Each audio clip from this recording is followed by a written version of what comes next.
e gjithë fundjava ka shkuar mes akuzash të nivelit qendror dhe nivelit lokal për mungesën e mosmiratimit të buxhetit, ndërkohë dita sot me ka nisur me mungesë të transportit publik për qytetarët dhe ata që vinë në Prishtinë, e ndërkohë më pas ka vazhduar edhe me protestat e transportuesve për të vazhduar më tutje me një takim në cilin nuk është pranuar kryetari i komunës së Prishtinës përparim Rama. Megjithatë, për diskutuar lidhur me këtë blokadën e buxhetit dhe se kush është fajtori ose kush e bart përgjegjësinë në gjithë këtë kaosin e krijuar tani dhe cilat shërbime rrezikohen tutje të mos merren si shkak e mungesës së buxhetit. Në studio e kemi Bekim Saliun nga Instituti GAP. Atëherë, Bekim, mirëmbrëma dhe mirë se ke ardhur. Mirëmbrëma, mirë se u gjej.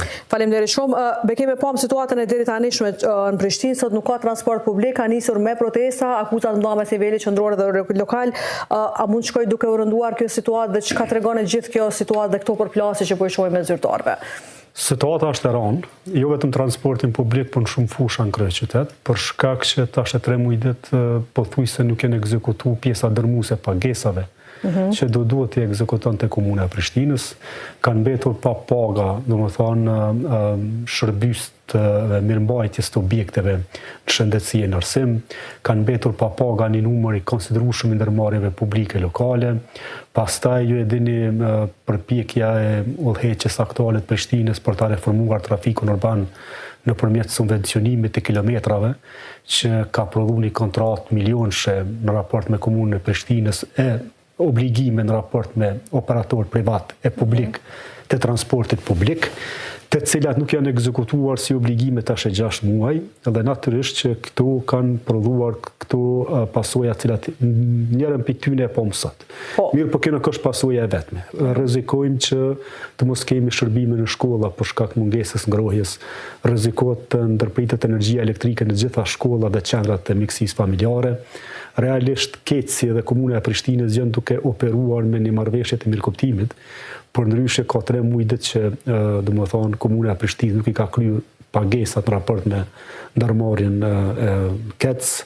E kështu me radhë, pra rrezikojmë ose ekspozohemi në situate të pakëndshme ku fëmia nuk do të mund të shkojë në shkollë, ku të moshurit ose qytetarët nuk do mund të marrin shërbime shëndetësore, ku nuk do të kemi transport publik e kështu me radhë. Kjo është gjendje e rëndë dhe gjendje e prodhuar kryesisht për shkak të inateve, ose jo vetëm kryesisht, por krejtësisht për shkak të inateve politike, të nisura fillimisht në nivelin komunal. Keni parasysh sepse janë kriju shumë zëra, shumë domethënë aktorë që po përpiqen të japin, si thuash, panoramën e tyre të kësaj situate. Fillimisht përplasja LDK, VV dhe PDK në kuvendin komunal e ka prodhuar këtë situatë, përkatësisht VV-ja dhe PDK-ja janë pozicionuar në një tabër, LDK-ja në taborin tjetër dhe nuk kanë arritur ta miratojnë buxhetin komunal me kohë në vitin. Ka mosmiratime. Problemi ka nisur me mosmiratimin e buxhetit dhe halka e parë, problemi i parë ose hapi i parë ka filluar me mosmiratimin me kohë të buxhetit komunal deri me datën 30 shtator të vitit 2024 për vitin 2025. Këtu ka filluar problemi i parë. Pastaj problemi i dytë ka nisur te miratimi i buxhetit të Komunës Prishtinës, i cili ka ndodhur me datën 9 dhjetor të vitit 2024 për vitin 2025. Kur e ka miratu Komuna e Prishtinës buxhetin, nuk e ka miratu buxhetin sipas ligjit që specifikon që takon buxheti i vitit përkatës dhe jo buxheti i vitit tashëm. Për shkak që në momentet që nuk e miraton buxhetin deri me 30 shtator, ti e humb shumën e buxhetit për vitin e ardhshëm dhe të takon me automatizëm shuma e buxhetit e vitit përkatës.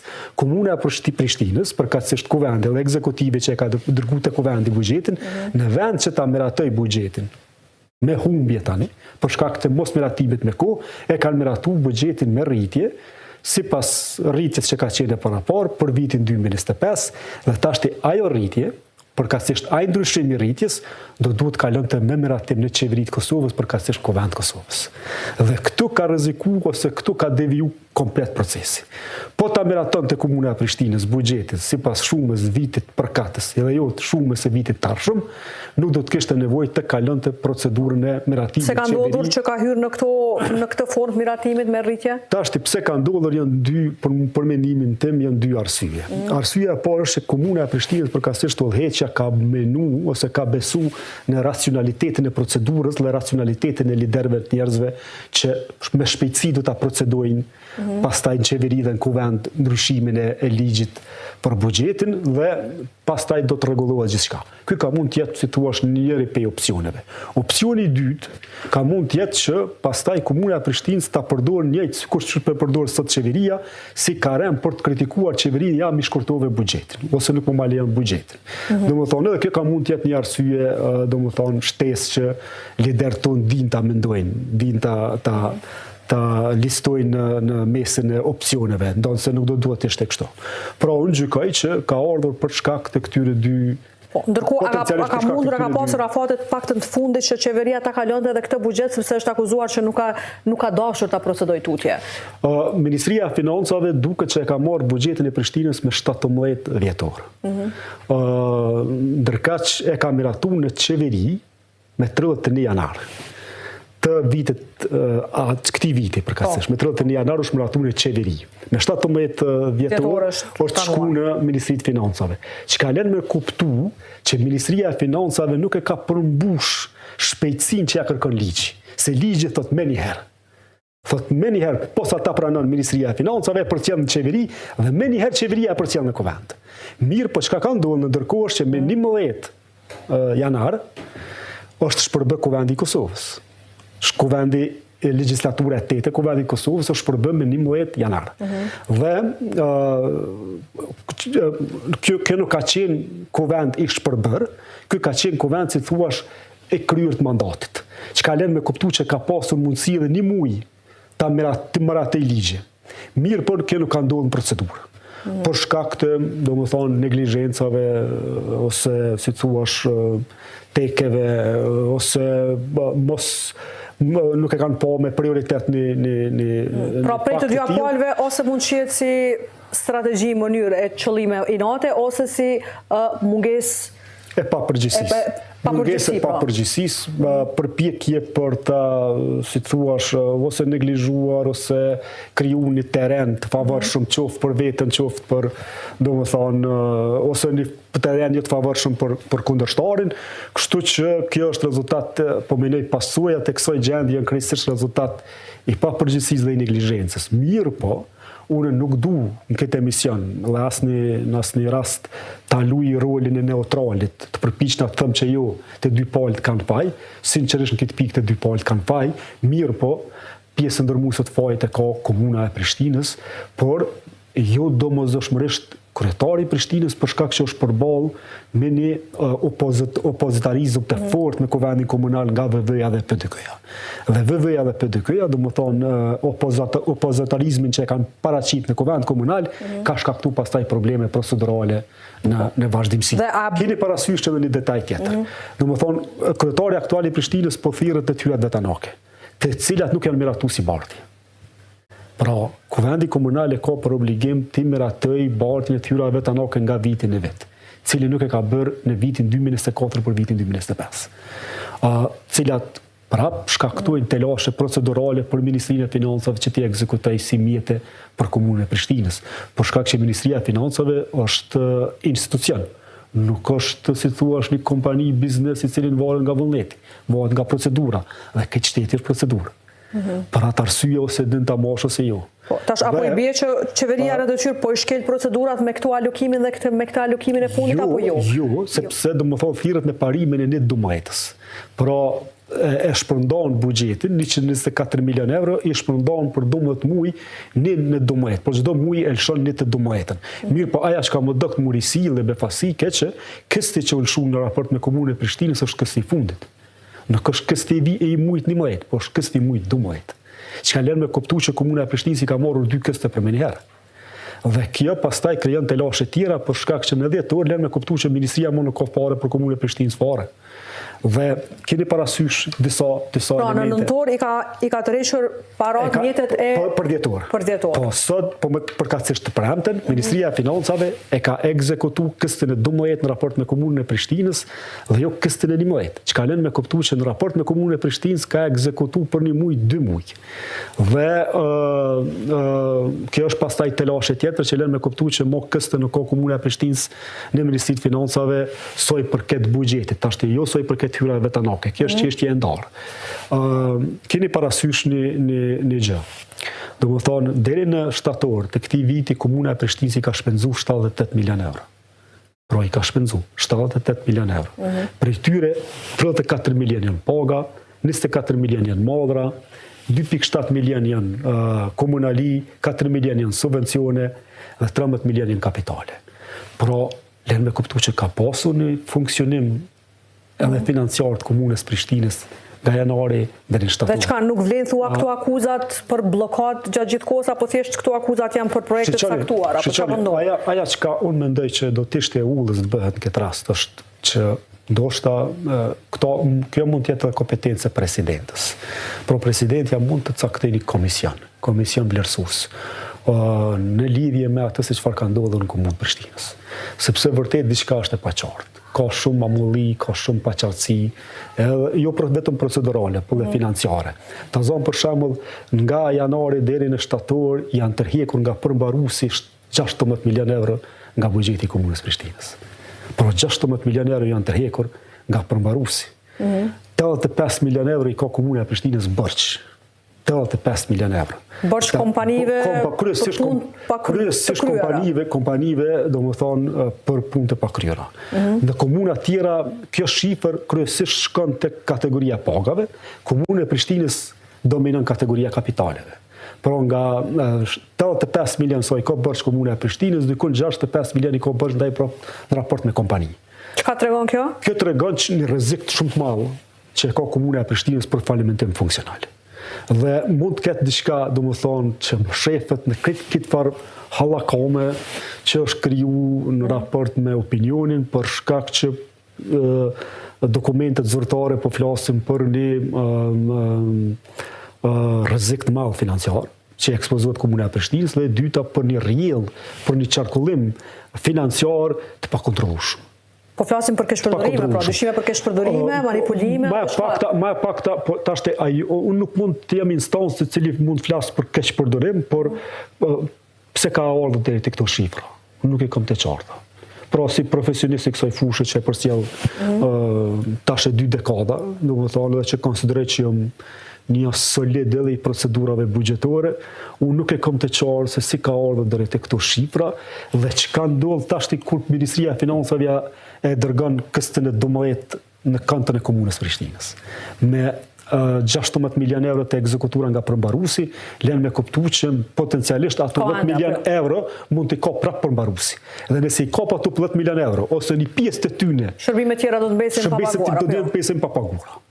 Dhe tani unë konsideroj që këtu është e nevojshme krijimi një komisioni, nuk pe quj hetimor, një komisioni i cili e vlerëson gjendjen reale në Komunën Prishtinës dhe del me konstatime se çfarë vërtet është ka ndodhur në këtë farë si them hallakame institucionale, procedurale që e kam përthyer. Po, dhe të niveli lokal, Bekim duhet pyes edhe për çështjen e transportit publik. Sot qytetarët për herë parë janë përballur me ndërprerjen e transportit të trafikut urban. Tani a tregon kjo pak edhe për menaxhimin e ndërmarrjeve se si kollaps financiar mund sillet një ndërmarrje vetëm për 2-3 muaj që nuk janë kryer shërbimet apo çka, është dashur që ketë edhe një lloj qarkullimi edhe tregoj performancë kjo ndërmarrje apo çfarë? Komuna e Prishtinës i ka qenë falimentim. Për shkak që kjo është kontratë zotim mes ndërmarrjes publike, trafiku urban dhe Komunës Prishtinës. Pra nuk ka përgjegjësi qeveria sepse sot protesta u transferua edhe te niveli qendror. Ka 3 muaj ditë që krejt qytetarë shumica hypin në autobusa dhe zberesin pa paguar. Pjesa dërmuese ty në 99%. Dhe natyrisht që dikush pagun. Dikush do të pagunte për ato shpenzime. Janë 10 punëtor, ka naft, ka riparime, ka domethënë shpenzime operative të cilat duhet mbulohen dhe nuk janë mbulu. Kontrata që e ka lidhur Komuna e Prishtinës me operator privat dhe me trafikun urban është e tillë. Unë tregova. Pra ka para pa lirime për pensionist, student, nxënës, për shërbim civil, për mjek, për polic, për FSK, për gjithë ka para pa, domethënë transport fond. Dhe nuk e ka parashikuar konsideron këtë rrezik apo çfarë? Apo thjesht fajin po e barte në nivelin qendror tani.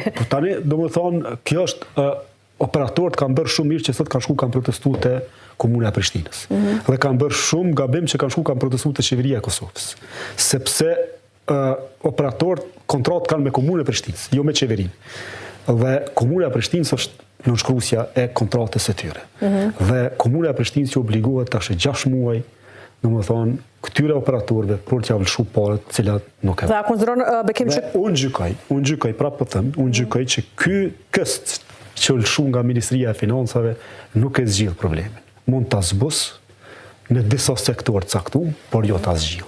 Ta zonë për shembull kuzhina qendrore, që është ndërmarrje publike në Prishtinë, është në buzë falimentimit. Keni parasysh kuzhina qendrore ofron ushqimin për mësimin gjallëditor. Që lënë me kuptu që mësimi gjallëditor është, domethënë, buzë rrezikimit për shkak të kuzhinës qendrore. E kontratën me kuzhinën qendrore e ka Komuna e Prishtinës. Megjithatë mjetet prej nga tërhiqen, ku sigurohen mjetet për kuzhinën qendrore?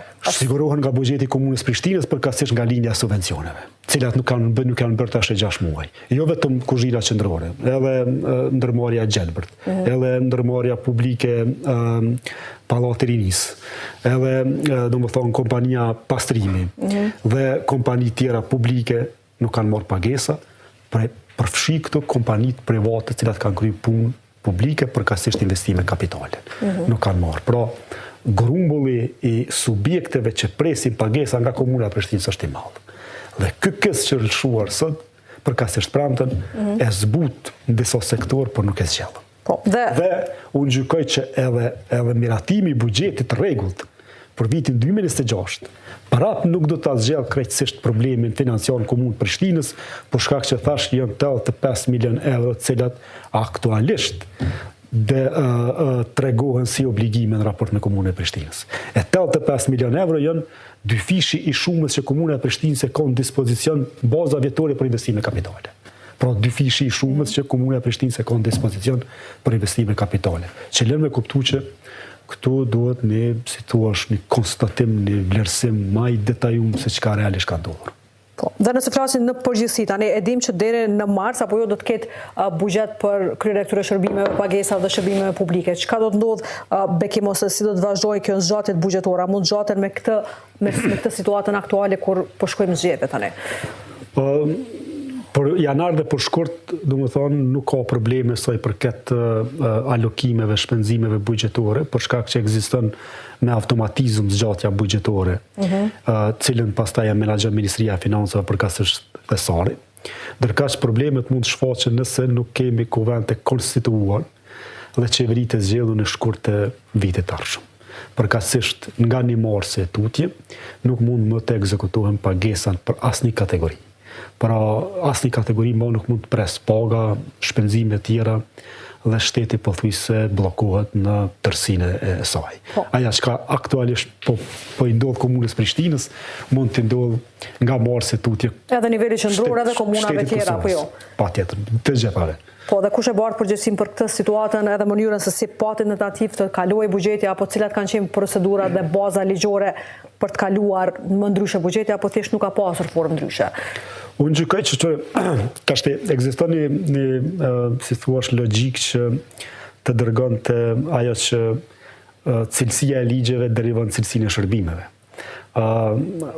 Ekzistenca numrit kaq të madh problemeve në këtë shoqëni nuk është rezultat krejtësisht i ligjeve, është rezultat i qeverisjes, i menaxhimit, i qasjes, e kështu me radhë, por është edhe i ligjeve. Por nuk janë ligjet krejtësisht të definuar aq mirë sa të mos krijojë situata të tilla. Ta zëm për shembull çka ndodh me një komunë kur nuk e meraton kornizën afatmesme buxhetore. Këto nuk e përcakton ligji. A ka shumë komuna që nuk e kanë bërë këtë vit këto. Pra, as nuk e kanë meratu buxhetin, pas nuk e kanë meratu kornizën afatmesme. Dhe kjo për shkak se nuk përshkruhet pasoja apo domethënë ligji nuk e specifikon çka ndodh në atë rast. Po cila është pasoja?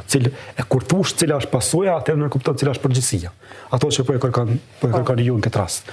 Kështu që përgjegjësia duhet të ekzistojë, por në të njëjtën kohë duhet të specifikohet baza ligjore se çka ndodh në këto raste kur një institucion dështon ta ndërmerrë një hap caktuar në një procedurë caktuar.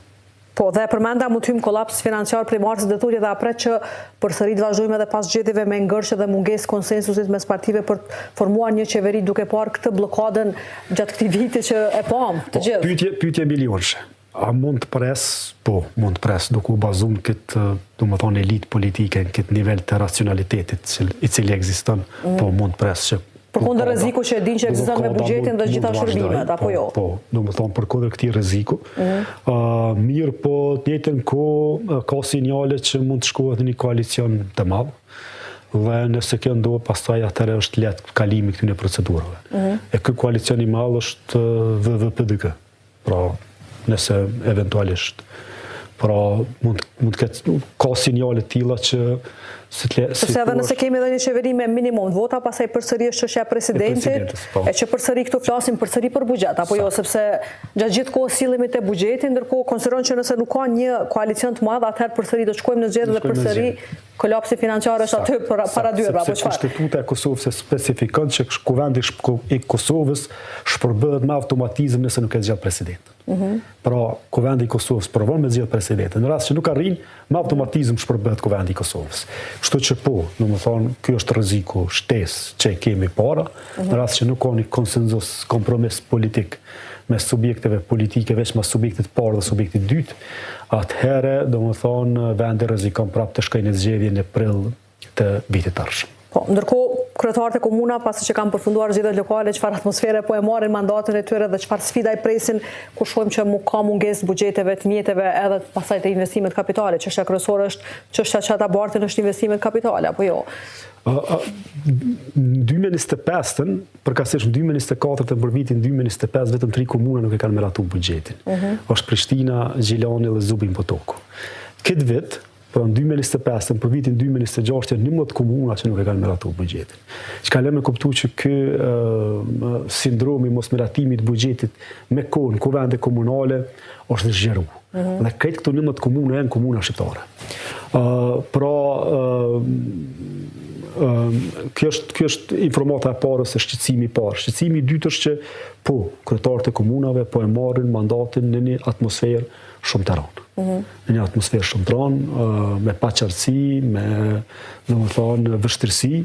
Mirë po urojmë që këto të jenë të përkohshme e pastaj nga marsi e tutjet kemi një, si thua, qartësim e ecje të mbarë, që doja të ishte kështu, por edhe rreziku që tjetë e kundërta ekziston. Po, dhe koalicioni mundshëm e definon edhe pak si do të jetë atmosfera dhe mënyra e bashkëpunimit, fryma bashkëpunuese mes nivelit qendror dhe lokal, sepse shumë shpesh e kemi diskutuar që ka pasur shumë sfida nivelit lokal pikërisht për shkak përplasjeve me nivelin qendror. Për shkak të procedurave që janë krijuar, çdo koalicion i cili ka më pak se 80 vota në Kuvend Kosovës e çon vendin zgjedhje. Pra çdo koalicion që i ka më pak se 80 vota, sepse për presidentën në rundën e parë, në rundën e dytë duhet të jenë prezent 81 deputet kuvend. Mund të shkohet domethënë rundën e tretë me 61 vota për ta zgjedhur presidentin, po prapë duhet më kanë 81 prezent. Mirë po se në rundën e parë, në rundën e dytë duhen 81 persona përkatësisht deputet janë prezent Kuvend Kosovës. Çka lën me kuptu se çdo koalicion i cili ka më pak se 81 vota e rrezikon përkatësisht e ekspozon vendin drejt zgjedhjeve të reja. Dhe konsideron që fituesi i zgjedhjeve menjëherë do duhet çështjen e presidentit ta kishte të parë në tavolinë kur ka një ftesë për partnerin apo se çështja e parë do duhet të ishte çështja e buxhetit për vitin 2026. Çështja e dytë pakuja e zgjerimit, Bashkimit Evropian, pastaj fondet 140 milion të bankës botërore dhe pastaj presidentja. Pra, presidentja është e katërta në prioritetet e këtij vendi. E para është buxheti, pakuja e zgjerimit, fondet e bankës botërore dhe pastaj domethënë presidenti. Dhe përveç buxhetit, cili është problemi ose sfida më e madhe për vendin? Mungesa e mosmiratimit edhe të këtyre mjeteve të planit të rritjes apo jo? Po, tashti, ne krejtësisht e kemi koncentruar, si thua, narracionin te mjetet. Mirë, po keni parasysh këtu janë mjetet cilat jepen me qëllim të reformës. Që po mbesim edhe me reforma mrapa. Që po mbesim me reforma mrapa. E para dhe e dyta po nisëm reformat me vonesë dhe e treta nuk dine se do t'i bëjmë të reforma. Pra, mjetet e Bashkimit Evropian jepen me qëllim të reformimit përkatësisht aderimit të vendit në Bashkimin Evropian. Dhe për të aderuar do është të reformuar. Dhe ata kanë thonë që ne nuk dëshirojmë që t'ju lajmë juve vetëm në kapacitetet e juja financiare, po ja dhe mjetet tona po ju jepu me qëllim që ju të bëni si ne, por ne jemi duke refuzuar edhe reformën edhe mjetet deri tani. Po, që po i bie që kemi penguar edhe rrugtimin e integrimit evropian Kosovës me gjithë të bllokat. Dhe bekim krejt në fund, kush e bërë përgjegjësinë më të madhe, a janë gjitha partitë apo partia më e madhe me numrin më të madh për gjithë këtë situatën bllokuese që kemi parë gjatë gjithë vitit? Për këto 9 muaj që kanë kaluar, unë gjykoj që është partia kryesore, përkaq se është partia e parë që ka dalë. Është domethënë përgjegjëse. Ka qenë përgjegjëse për ta siguruar një shumicë spaku për ta zgjedhur qeverinë. As këtë nuk e bëri. Dhe gjykoj që është krejtësisht rezultati një kakforcie, mungesët të një fleksibiliteti, përgjësie, kështë në radhë. Mirë po, besoj dhe jam këgjë i bindur që kanë më ndryshu në qasje pas këtyre zgjedhjeve. Konsideroni që do të reflektojnë kë udhamësim kë ngërçi politik? Unë konsideroj që vetëmja mundësi që të dilet nga këtë situatë është reflektimi. Ose do të reflektojnë ose do të shkojnë opozitë. Pra, mundësi rrugë tjetër nuk shoh. Pra, ose do të ketë mundësi që t'jenë bartës të një koalicioni të madh, ose do t'jenë në opozit, pastaj do të kritikojnë, domethënë, partitë që janë në pushtet. Po, atëherë Bekim, falenderoj shumë që ishte sot me ne. Falenderoj juve. Falenderoj shumë. Ka qenë Bekim Saliu nga Instituti GAP me cilin diskutuam lidhur me pasojat që do t'i sjellë mungesa e mosmiratimit të buxhetit brenda Kuvendit të Kosovës dhe me këtë intervistë ne përmbyllim këtë edicion. Këto kanë qenë gjitha informacionet që kishim përgatitur për këto 60 minuta, ndërsa unë juftoj vazhdoni që ndroni me programet tona. Natën e mirë.